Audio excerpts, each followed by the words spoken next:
This channel does not promote any violent, harmful, or illegal activities. All content provided by this channel is meant for an educational purpose only. রাজারহাটে বাস দুর্ঘটনার জের তড়িঘড়ি বন্ধ করে দেওয়া হলো রামকৃষ্ণ সেতু। আরামবাগের ভগ্ন রামকৃষ্ণ সেতুর উপর দিয়ে যান চলাচল পুরোপুরি বন্ধ। 3 দিনের জন্য সেতুর উপর দিয়ে সমস্ত যান চলাচল নিষিদ্ধ করা হলো। গন্তব্যে পৌঁছতে নাকাল যাত্রীরা একরাশ ক্ষোভ উগরে দিচ্ছেন। হেঁটে হেঁটে যাচ্ছি আর কি, যানবাহন সব বন্ধ, গাড়ি ব্রিজের কাজের জন্য।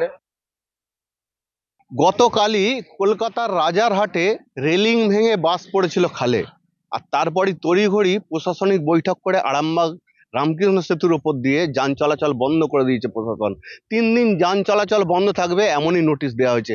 আর এখানেই 9ই আগস্ট এই ব্রিজের একাংশ ভেঙে পড়েছিল, তারপর কংক্রিটের গার্ডওয়াল সরিয়ে দেওয়া হয়েছে লোহার গার্ডওয়াল, অর্থাৎ এই রেলিং দেওয়া হয়েছে। আর এলাকার মানুষজন প্রশ্ন তুলেছে, কেন প্রশাসন বারবার গাড়ি বন্ধ করছে, যেখানে রামকৃষ্ণ সেতুর দুটো সাইডে লাগিয়ে দেওয়া হয়েছে অত্যন্ত দুর্বল সেতু, আর সেখানে কেন নতুন সেতু এখনো তৈরি হলো না, কেন তার কাজ শুরু হলো না, কেন এই ভগ্ন সেতুর উপর দিয়ে প্রাণের ঝুঁকি নিয়ে মানুষজনকে যেতে হবে, কেন বারবার যাত্রীবাহী বাস বন্ধ হয়ে যাবে। অনেকগুলি প্রশ্ন তুলেছে এলাকার মানুষজন। প্রশাসন মুখ লুকিয়ে আছে, কোনো উত্তর দিচ্ছে না কোনো আধিকারিকই। আরামবাগ থেকে ক্যামেরা মধুসূদনের সঙ্গে তন্ময় বৈরাগী, TV9 বাংলা। অন্যদিকে মেরামতির জন্য আবারও বন্ধ থাকবে দ্বিতীয় হুগলি সেতু। রবিবার ভোর থেকে গাড়ি চলাচলে সম্পূর্ণ নিষেধাজ্ঞা, এমনটা হাওড়া সিটি পুলিশের তরফ থেকে জানানো হয়েছে। রোববার ভোর 4টে থেকে রাত 9:30 পর্যন্ত সম্পূর্ণভাবে বন্ধ থাকবে গাড়ি চলাচল। দ্বিতীয় হুগলি সেতুর বদলে নিবেদিতা সেতু এবং হাওড়া ব্রিজ ব্যবহার করতে হবে। ডানকুনি বা কোলাঘাট থেকে হাওড়া বা কলকাতার দিকে যেতে নিবেদিতা সেতু ব্যবহার করতে হবে। সলভ, Howrah Amta road, Andul road, Alampur road দিয়ে প্রবেশ করতে হবে হাওড়ায়।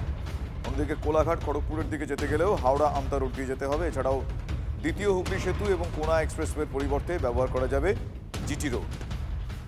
হাওড়ার বাঁকড়ায় বাদামতলা একটি কাপড়ের গুদামে আগুন লেগে যায় আজ। ঘটনাস্থলে দমকলের 3টি ইঞ্জিন পৌঁছায়। প্রায় 2 ঘন্টার চেষ্টায় আগুন নিয়ন্ত্রণে আনতে পারেন দমকল কর্মীরা।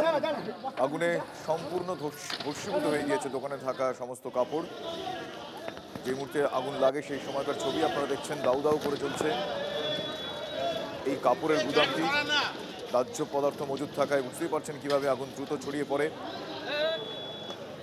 2 ঘন্টার চেষ্টায় 6টি দমকল ইঞ্জিনের সাহায্যে দমকল কর্মীরা আগুন নিয়ন্ত্রণে আনতে পারে।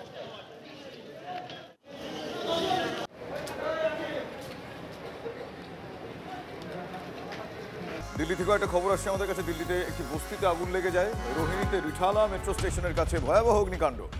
গত রাতে আগুন লাগে, পুরে ছাই হয়ে গিয়েছে বেশ কয়েকটি ঝুপড়ি।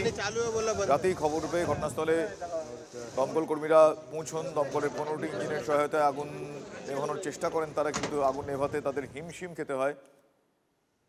প্রচুর ক্ষয়ক্ষতি হয়েছে বলে জানতে পারা যাচ্ছে। দিল্লির রোহিণীর বস্তিতে ভয়াবহ অগ্নিকাণ্ড, বেশ কয়েকটি ঝুপড়ি পুড়ে ছাই হয়ে গিয়েছে।